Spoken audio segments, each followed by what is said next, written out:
Hello friends, welcome to my channel अनसुनी बातें विद मनु। आज मैं आपको बताऊंगी एक ऐसी औरत के बारे में जो हर दिन 1 किलो बालू खा लेती हैं। जी हाँ, 15 साल की कुसुमावती को जब पेट दर्द हुआ तो एक वैद्य ने उन्हें गाय के दूध में बालू मिलाकर पीने को कहा। कुसुमावती जी की परेशानी तो ठीक हो गई, मगर बालू में ना जाने की कैसा स्वाद था कि कुसुमावती जी को उसकी लत ही लग गई।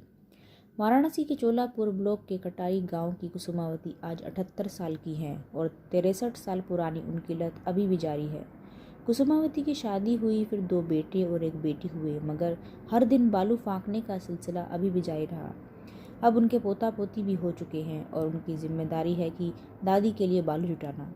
कई बार तो पड़ोसी भी उन्हें बालू दान में ही दे देते हैं। कुसुमावती पूरी तरह से सेहतमंद है, ना तो आंखों पर चश्मा है, ना ही झुकी हुई कमर।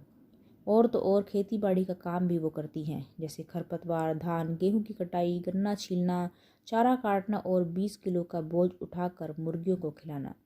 कुसुमावती जी कहती हैं कि दिन भर में वह 250 ग्राम से 1 किलो तक भालू खा लेती हैं। खाने के पहले वो बाकायदा उसे धोती हैं, धूप में सुखाती हैं और कंकड़ पत्थर भी बीनती हैं।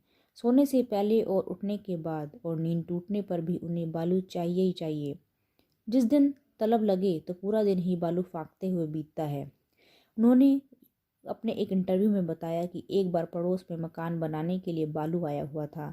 मुझे आज तक वैसा मीठा बालू पूरे जीवन में खाने को नहीं मिला। कुछ ही दिन में मैंने 2-3 बोरे बालू खा लिए। किसी को पता नहीं चला, क्योंकि उनके बदले मैं अपने घर में रखे बालू को वहां रख आती थी। कुसुमावती के पोते सुंदरम ने बताया, मैं तो बचपन से ही देख रहा हूँ कि मेरी दादी बालू खाती हैं। वह पूरी तरह से ठीक है। सिर्फ पिछले साल दादी एक बार बीमार पड़ी थी। काशी हिंदू विश्वविद्यालय के मनोरोग चिकित्सक विभाग के अध्यक्ष प्रोफेसर संजय गुप्ता का मानना है, यह पाइका नाम की बीमारी का ही रूप है, जिसमें न खाने वाली चीज़ें भी इंसान खाने लगता है। वह बीमार नहीं होती तो शायद इसलिए क्योंकि बालू के जरिए वह अपने शरीर में किसी न किसी कमी को पूरा करती हैं। उन्होंने स्वीकार किया है कि मेडिकल साइंस में बहुत सारी अनसुलझी पहेलियां अभी भी बाकी हैं, जिनमें से एक कुसुमावती का ही केस है।